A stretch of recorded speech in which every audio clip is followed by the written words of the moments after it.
De volta aqui com o seu Abrir do Jogo, hoje aqui com muito prazer recebendo o Alexandre Faria, superintendente aqui do América Futebol Clube. Vamos continuar nosso papo aqui, porque eu falei que você ia falar de um assunto que você ainda não falou para ninguém. Bater um papo antes aqui. A gente falou já dessa situação toda do América aí, fora de campo, extracampo, categoria de base, aproveitamento, e agora a gente vai entrar no futebol profissional como um todo. Alexandre, o americano quer saber, onde é que foi o erro nessa perda de pontos, que todo mundo ficou com aquele frio na barriga? Eu confesso que na imprensa, eu fiquei com muito medo, sinceramente, do América perder os 21 pontos. Perdeu, vamos dizer assim, só 6, mas tem feito muita falta para o América nesse campeonato. E onde é que foi o erro, Alexandre? Até de quem que foi o erro? Porque a torcida do América cobra isso. Isso é um fato. Você pegar lá os e-mails do Jogada de Clássico que participa da TV Horizonte também, todo mundo quer saber, não esquece não, gente, porque o América tá aí precisando de pontos por causa disso. E aí, como é que fica isso? Paulinho, a gente tem que entender, né, e ter muito cuidado para falar disso, conforme você mesmo falou, ainda não tinha falado desse assunto, porque, em primeiro lugar, a gente tem que ter muita responsabilidade com as coisas, né, e quando a gente fala de um assunto importante como esse, a gente tem que ter muito cuidado com o que isso pode gerar, né? Então, a gente sabe que há uma sede de parte da torcida, de parte da imprensa, de quem é o culpado, né? Quem errou nisso. E eu vou te contar rapidinho aqui. É uma chance até de você falar, porque você também foi colocado como culpado. O Alexandre, e aquele mesmo problema do Grêmio, como ele teve lá, aqui na América de novo, será que não aprendeu? Estou te dando essa oportunidade também. Esse negócio do Grêmio até me fala. Deixa eu falar esse negócio do Grêmio primeiro, que eu nunca falei disso. Esse negócio do Grêmio é o seguinte, eu estava no Grêmio há menos de um mês, né? 20 e poucos dias, e o Grêmio precisava contratar um atacante. E havia a possibilidade de contratar ou o Brandão, aquele Brandão que jogou no Cruzeiro, na época ele estava na França, e o Wellington Paulista. Então, na época da questão do Wellington Paulista, eu consultei o nosso departamento jurídico. À época, o diretor jurídico estava em Buenos Aires. Isso era um sábado, quando eu fiz a consulta a ele. A gente estava no Rio de Janeiro e ia jogar contra o Flamengo. E ele, por telefone, me disse que ele queria fazer uma consulta ao STJD, como ele estava em Buenos Aires, que esperasse ele chegar na segunda-feira. E assim foi feito, né? Eu passei essa informação para o vice-presidente de futebol, para o presidente, e a gente foi para o Engenhão jogar contra o Flamengo. Foi um jogo, Grêmio e Flamengo, esse jogo foi 2-0 para o Flamengo, foi um primeiro gol do Thiago Neves de cabeça, e o segundo gol foi, o nosso goleiro era o Vitor, que hoje é goleiro do Atlético. O Vitor foi driblar o Ronaldinho Gaúcho, perdeu a bola, você lembra desse gol? E o Ronaldinho Gaúcho fez o gol. Descemos para o vestiário, eu descendo ainda, uma pressão grande em cima do presidente, à época Paulo Odoni, que o time estava marcando pouco gol, marcando pouco gol, marcando pouco gol, e ele disse que esse problema estava resolvido, que ele tinha fechado a contratação do Wellington Paulista. Eu cheguei no vestiário, a imprensa me cobrou, falou, é verdade que o Grêmio fechou a contratação do Wellington Paulista? Eu falei, não, é um jogador que interessa, mas aqui a gente só anuncia depois de o jogador ter feito exame médico, assinado contrato e ter passado pelo departamento jurídico. E assim foi feito.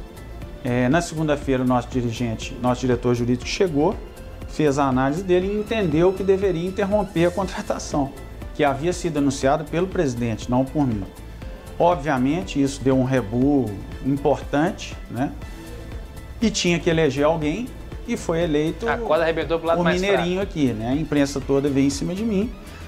Quando eu recebi a notícia que eu tinha sido eleito pelo presidente como responsável, o Paulo Pelaipe já estava na sala do presidente sendo contratado para ser o executivo do clube. O Paulo Pelaipe já havia trabalhado com o Paulo Odoni. Então, foi uma situação que eu vi uma construção de uma história tão ridícula, tão infeliz, que eu peguei minhas coisas e vim embora para Belo Horizonte. Estava aqui minha mulher, minha filha, eu falei, não vou bater boca na imprensa, né, com um presidente de um clube grande, importante, por uma situação dessa, e achei melhor vir embora, e vim embora. E esse assunto ficou, não mudou nada na minha vida, voltei para cá, continuei trabalhando e tal. Quando surgiu esse assunto, esse problema do Eduardo, né, muita gente me questionou, eu não falei nada na imprensa, falei, um assunto parecido com o Grêmio. E a gente mostra agora a diferença entre o assunto. Àquela época eu vetei a contratação baseado num parecer do diretor jurídico. Por quê? Porque eu estava à frente da contratação. Esse caso específico do Eduardo, eu tenho a responsabilidade como superintendente do clube, entendeu? Em momento nenhum eu tinha a responsabilidade e não fui o responsável por consultar a situação do Eduardo. Tanto é que eu já apresentei para o Conselho de Administração, quando o atleta foi contratado, eu estava em Portugal finalizando a negociação do Matheus. E o América consultou sim o STJD sobre punições do atleta em relação a cartões, o departamento técnico consultou isso, e nesse processo de consulta do departamento de futebol como um todo, e aí eu incluo o departamento técnico, departamento estatístico, departamento jurídico, houve a falha em não perceber que o regulamento geral de competições havia sido mudado do ano passado para esse ano. O que deveria ter sido feito? Deveria ter sido feita uma consulta, assim como eu sugeri fazer em 2011 no Grêmio, deveria ter sido feita uma consulta à CBF e ao STJD sobre a condição de jogo do Eduardo em relação ao artigo 49 do Regulamento Geral de Competições da CBF. E essa consulta não foi feita. E o problema como um todo está aí. Não é um problema de uma pessoa, é um problema de um processo. Até porque muitos olhos passaram batidos. Então, né? Quando eu assumo a responsabilidade como superintendente do clube, isso eu assumo, como assumo a responsabilidade quando há algum problema de obra, algum problema de marketing, algum problema institucional, algum problema jurídico, eu assumo a responsabilidade como superintendente do clube, mas não assumo a responsabilidade do processo. Como responsável por aquilo. Né? Esse foi um problema do América. Falar, mas quem foi? Quem foi que errou? É ridículo você nominar uma pessoa. Eu não vou fazer isso porque eu não sou covarde. Entendeu? Eu não vou dar o nome de uma pessoa para dar satisfação para alguém, até porque dar o nome de uma pessoa não resolve o problema. O que resolve o problema para não acontecer de novo é consertar o processo. Entendeu? Porque um clube de futebol do tamanho do América, ele tem que andar independente das pessoas. Então, independente se está aqui o Alexandre, o Paulo, o Ronaldo, o Israel, o processo tem que funcionar bem. E é isso que a gente tem que atacar.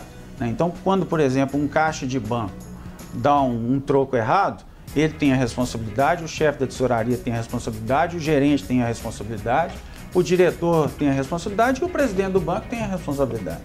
Então a responsabilidade, nesse caso, é do clube e o erro foi um erro de processo que vai ser corrigido ali para frente. Mas eu não posso deixar de dizer o erro crasso da CBF, né, de não ter identificado isso, da súmula ter passado por 4 vezes na CBF, a CBF não ter apontado isso, porque se tivesse passado no primeiro jogo, a gente estaria discutindo 6 pontos e não 21, né? Aí você poderia dizer, não mudaria nada, porque o clube perderia os mesmos 6 pontos. Sim, mas talvez o processo teria sido julgado antes, não haveria o abalo de ter um impacto de 21 pontos, que é outra coisa que eu não entendo também, como que o STJD não concedeu o efeito suspensivo. É inacreditável não ter concedido o efeito suspensivo. O Valdívia pisou no jogador do Flamengo, à tarde conseguiu um efeito suspensivo para jogar à noite. Né? O Criciúma perdeu 3 pontos e não 21 na primeira instância, conseguiu o efeito suspensivo. O América perdeu 21 e o STJD não deu o efeito suspensivo. Então foi um processo importante na história do clube que eu acho que o clube tem que aprender com ele. E rapidamente, até pelo tempo, Alexandre, essa questão de consulta da CBF, o Cruzeiro passou por uma dificuldade recentemente também em relação ao lateral esquerdo do Breno, lá do Paraná Clube, Breno Lopes, e a CBF não dava uma resposta e falou que não poderia dar. Como é que um dirigente recebe isso, Alexandre? Recebo... Você tem que assumir o risco? Recebo o nosso amigo Alexandre Matos, né, que é o diretor de futebol do Cruzeiro, ele deu uma entrevista muito feliz outro dia, quando ele falou, se a CBF que faz o regulamento não pode esclarecer o regulamento, quem que pode?